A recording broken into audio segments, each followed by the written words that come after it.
Mula sa matingkad nitong kulay, siksik, liglig sa bawat sandok ang kanin, gulay, karne at iba't ibang pampalasa. Yan ang ulam at kanin inuwan na paella o mas madalas nating marinig na paella. Pero naiiba raw dyan ang ipinagmamalaking paella ni Rock dahil hindi lang ito nag-uumapaw sa dami, kundi higante pa sa laki. At may bonus toppings pang bone marrow o utak ng bulalo, chicharon bulaklak at tumpok ng Pinoy favorite na beef pares. Talagang certified na hindi tinipid.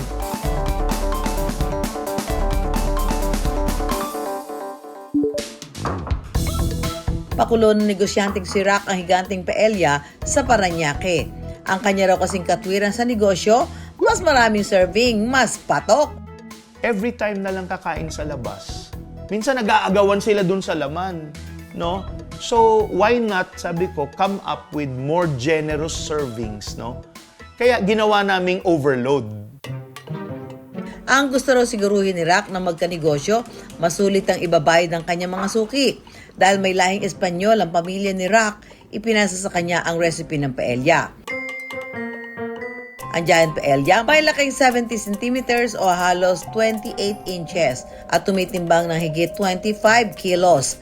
So, nag-invest syempre ako dun sa paellera mismo at saka yung pinaka-grill itself, no? And that one, nadadala ko din siya sa mga functions. Pag may reunion, may party, pag ni-request ng kaibigan, dinadala namin yan doon, tapos doon ako nagluluto mismo. Dagdag Pinoy flavors pa sa giant paella ang mga bonus topping nito. Mabusisi at matagal ang pagluluto ng paella. Paano pa kaya kung higante ito sa laki? Today, magluluto tayo ng ating giant overload paella. So we will start first with yung ating chorizo. Then after this, ilalabas na natin yung bacon. Yan ang magbibigay ng napakasarap na sukarat. Sukarat, parang tutong. Ilalagay din natin yung pinaka-mantika na kasama doon sa chorizo, sa lata. Iset aside muna ang chorizo at bacon at sunod na iluto ang marinated na karne ng baboy at manok. Ang ilalagay muna natin yung liempo. 3 kilos of pork liempo. Next, we will put in the chicken. Pagkaluto ng mga karne, time na para isalang ang mga gulay. So we can start with yung green beans. Next, the olives. Alright, so let's go with capers now. Capers.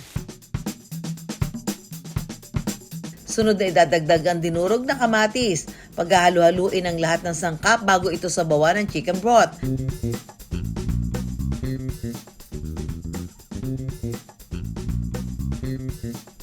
Kapag medyo natuyo ang sabaw, dagdagan ng tubig at muling pakuluan, saka ilagay ang bigas.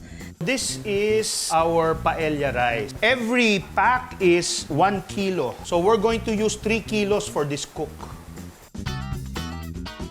Ngayon naka-cross na siya, mas madali na siyang i-spread. Dagdagan lang ng tubig kapag natutuyuan hanggang maluto ang bigas, saka titimplahan ng mga pampalasa. Nandito lahat ng lasa. Yung saffron, nandirito sa loob. So for now, pwede natin itong iwanan ng ganito, lalagyan natin siya ng foil. Ilang minuto pang lulutuin ang paella bago natin matikman, kaya punta muna tayo sa toppings na palaban. Naka mga kanegosyo, madalas ganito yung nakikita natin yung lalagyan ng paella. Pero si Chef Rock meron daw higanteng sorpresa sa akin.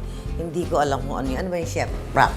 We call it the Giant Pares Bulalo Overload Paella with chicharon bulaklak. Ayos.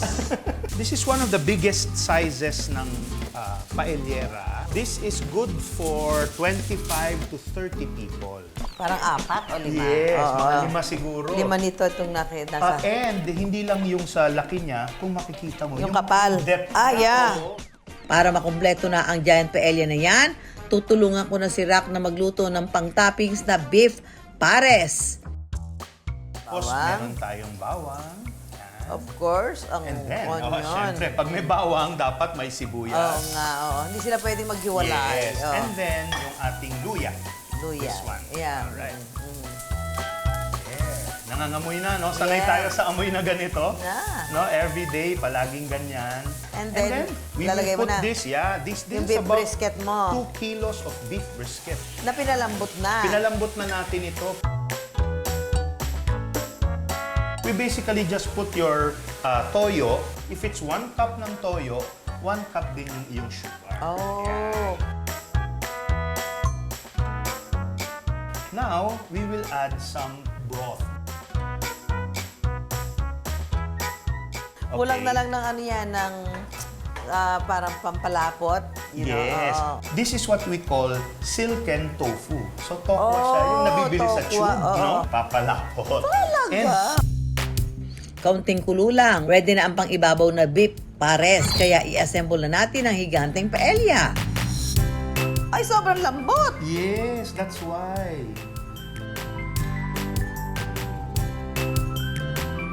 Parang ano to, ano pa tayo naglalaro? Ang fun, di ba?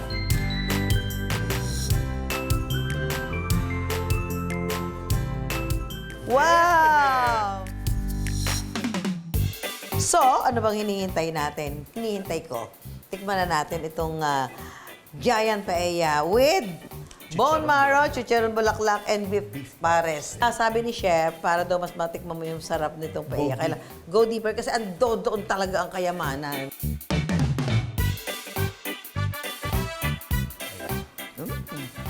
Napakalasa. Kasi dito pala parang lasa ko na yung chorizo.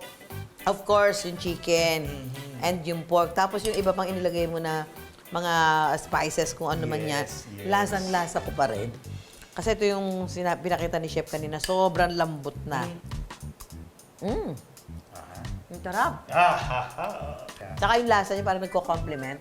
Kasi di ba medyo maasim-asim to, nilagyan ko ng lemon. Right. And this beef pares medyo matamis-tamis. Matamis na maalat. Yan. Perfect. So, nagko-complement siya. Parang, ano yun eh, siya, nag-aanuhan yung lasa nila. Yes. Approved din ba sa panlasa ng mga kanegosyo natin ang Giant Paella? Lasang-lasa mo siya, lasa mo yung beef, yung texture niya, malambot, particularly yung rice, walang bagong luto. Napakasarap ng pares, talagang lumanamnam sa lalamunan mo, lalo na yung kanin. Kahit ayaw magkanin, mapapakanin ka. Bago naging specialty ni Rock ang Giant Paella, nagsimula muna siya sa pagbebenta ng iba't ibang ulam online. Naging sideline niya ito noon kasabay ng kanyang full-time office work. Actually, nung una, pinopost ko lang palagi yung luto ko. Until some people suggested, baka pwedeng umorder. So, ang ginawa ko, pinagbigyan ko yung iba. Sunod ay pinasok niya ang paglalako ng frozen goods. Hanggang sa iba-ibang klaseng cold cuts na yung sinusupply ko. Tapa, longganisa, ham, corned beef, no, cheese dog, jumbo, iba-ibang klase na talaga. Pero may mga suki pa rin daw siyang hinahanap-hanap ang kanyang paella. Kaya mula sa per tab na benta niya rito, naisipan na ni Rock na gawing higante ang size ng kanyang specialty. Patok ito sa mga malakihang ganap. Pwede pang mag-request kung gusto pang dagdagan ng sangkap. Ang range niyan is 15 to 20,000. Yung isang buong ganun. Yung puhunan mo naman sa kanya can go from 5,000 pesos to about siguro hanggang 7,500 pesos. Payo ni Rock sa mga gustong pumasok sa food business. Pag tinipid mo sila, pag konti ang iniisip kagad na short change sila, nalugi ako, hindi na uulit sa'yo yun. Pag may trust at lumalapit na sa'yo yung tao, in the end, you will monetize. Pag may trust na, believe me, kahit na ano bibili nila sa'yo. Nalaki ba ang mata nyo sa higanteng paella ni Rock? Ang nag-uumapaw ng mga sangkap na sinamahan pa ng diskarte sa pagbebenta, ang naging swak na recipe para ang kita at negosyo maging giant din.